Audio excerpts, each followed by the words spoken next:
Well, সবাইকে আবারও স্বাগত হচ্ছে আমাদের কানেক্টর একাডেমিক ইংলিশ গ্রামার ক্লাসের কানেক্টরের দ্বিতীয় পাঠে, যেখানে আমরা ইতিমধ্যে অত্যন্ত গুরুত্বপূর্ণ 4টি রুলস নিয়ে কথা বলে ফেলেছি। তো আমরা আজকে পরবর্তীতে হচ্ছে যে পরের পাঠ নিয়ে কথা বলছি এবং আমাদের আজকে এটা শেষ পাঠ। ওয়েল, আমাদের 5 নম্বর রুলস যেটা আছে দেখেন, যদি দেখেন গ্যাপের পরে কোনো বাস্তব বা চিরন্তন সত্য কথা বলেছে, মানে চিরন্তন সত্য, বৈজ্ঞানিক সত্য কোনো কথা বললে হচ্ছে আমরা তখন কি ব্যবহার করব? indeed, actually, in fact, naturally, truly, no doubt, undoubtedly, এগুলোর যে কোনো একটা ব্যবহার করতে পারি আমরা। তাহলে কি বলছি, যদি দেখেন গ্যাপের পরে কোনো একটা বৈজ্ঞানিক সত্য, চিরন্তন সত্য এমন কোনো কথা বলেছে, তখন হচ্ছে আমরা এগুলোর indeed, actually, in fact, naturally, truly, no doubt, undoubtedly এটা যে কোনো একটা ব্যবহার করতে পারি। লাইক দেখেন কি বলছে, trees are a vital part of our environment, অর্থাৎ গাছপালা হচ্ছে আমাদের পরিবেশের জন্য একটা গুরুত্বপূর্ণ অংশ। they bear a great impact on the climate, তারা হচ্ছে যে জলবায়ুতে খুবই গুরুত্বপূর্ণ প্রভাব রাখে। এটা অবশ্যই একটা চিরন্তন সত্য কথা, বাস্তব কথা, মানে এটাই বাস্তব, জিনিসটা হচ্ছে এমন। তখন আমরা এখান থেকে indeed, actually, in fact এই তিনটা বেশি ব্যবহার করা হয়, তো আপনি এই তিনটা যে কোনো একটা ব্যবহার করতে পারেন। এবার বলছে man is a social being, মানুষ সামাজিক জীব। Man can not live alone, মানুষ একাকী বাস করতে পারে না। অবশ্যই এটা একটা চিরন্তন সত্য কথা এটা। তাহলে আপনি এখানে ইনফ্যাক্ট বা ইনডিড ব্যবহার করে দিবেন। তাহলে একদম সিম্পল নিয়ম, গ্যাপের পরে একটা চিরন্তন সত্য বা বাস্তব কথা বললে আমরা হচ্ছে যে ইনডিড, অ্যাকচুয়ালি, ইনফ্যাক্ট এটার যে কোনো একটা আমরা জিনিস ব্যবহার করতে পারি। এরপর দেখেন 6 নম্বরে কি বলছে, কোনো একটি বিষয়ের কারণে আরেকটি বিষয় ঘটে। যদি কোনো একটা বিষয়ের কারণে আরেকটি বিষয় ঘটে, তাহলে যে বিষয়ের কারণে আরেকটি বিষয় ঘটে তার স্থলে, মানে যেই কারণটার কারণে অন্য একটা জিনিস হয়, আমরা তার জায়গায় হচ্ছে as, since, because ব্যবহার করব। as বা since most of the case ব্যবহার করা হয়। বিষয়টা একটু বোঝার চেষ্টা করেন। বলছে যে I love her, that's why I get married to her, মানে কি বলতেছে, যেহেতু আমি তাকে ভালোবাসি এই কারণে আমি তাকে বিবাহ করেছি। তাহলে আমরা এখানে as বা since ব্যবহার করতে পারি। এবং দেখেন কি বলছে, our economy depend on agriculture, people love to do farming, দেখেন আমাদের হচ্ছে যে অর্থনীতি ডিপেন্ড করে কৃষির উপর, এই কারণে মানুষ কি করে, আপনার ফার্মিং করতে, কৃষিকাজ করতে পছন্দ করে। তো দেখেন যেহেতু আমাদের অর্থনীতি ডিপেন্ড করে কৃষির উপর, দ্যাটস হচ্ছে আমরা এই কাজটা করি। তাহলে কারণটা কি, আমাদের অর্থনীতি ডিপেন্ড করে এই জায়গায়। যখন আপনার কারণ বা যেহেতু সেহেতু হবে তখন হচ্ছে আমরা as বা since ব্যবহার করব।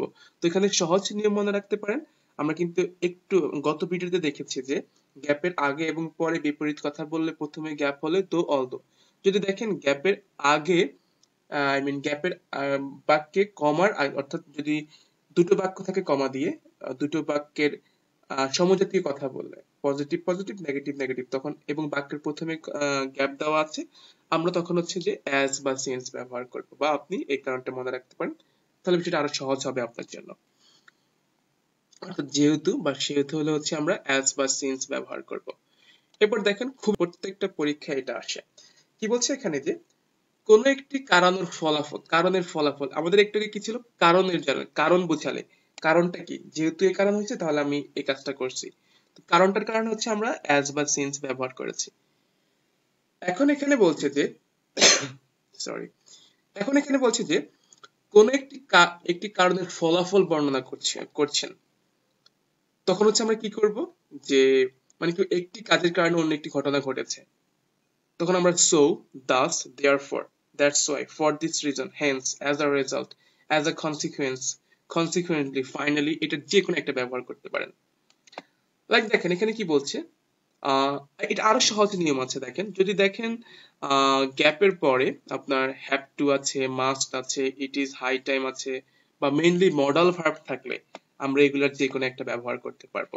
কি কি, হ্যাভ টু, মাস্ট, শুড, বেশি থাকে হচ্ছে হ্যাভ টু, শুড থাকে বেশি, অথবা model can, could, shall, should এগুলা থাকলে হচ্ছে আমরা এগুলোর যে কোনো একটা ব্যবহার করতে পারবো। দেখেন they kill their time in Facebook, they cannot prepare, এই যে cannot আছে, তো দেখেন কি বলতেছে, তারা তাদের সময়কে ফেসবুকে নষ্ট করে, এই কারণে তারা ভালো প্রিপারেশন নিতে পারে না। তাহলে এই কারণে সো, তাই, অতএব, therefore, that's why, for this reason, যার ফলে, অ্যাজ আ রেজাল্ট, যে কোনো একটা ব্যবহার করেন। So there it is high time আছে, so it is high time. এরপর ইট ক্যান বি ডিনাইং, দেখেন এই যে ক্যান আছে মডাল ভার্ব, সো বা দেয়ারফর ব্যবহার করেন। শুড, হ্যাভ টু, মাস্ট থাকলে আমরা so, therefore, that's why, for this reason এগুলো ব্যবহার করতে পারি। সো এই জিনিসটা মনে রাখতে পারেন, তাহলে খুবই সহজ। যদি হচ্ছে মডাল ভার্ব থাকে, I mean have to, has to, must, should, can, could থাকলে হচ্ছে আমরা এগুলোর যে কোনো একটা ব্যবহার করতে পারি।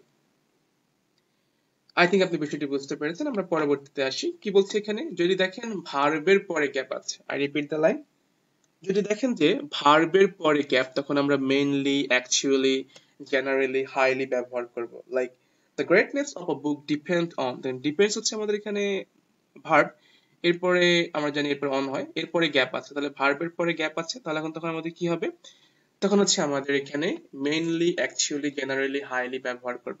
তাহলে আপনি mainly in acceptability on the readers. So I think আপনি বুঝতে পেরেছেন গ্যাপের পরে, দুঃখিত, ভার্বের পরে গ্যাপ থাকলে আমরা মেইনলি, অ্যাকচুয়ালি, জেনারেলি ব্যবহার করব।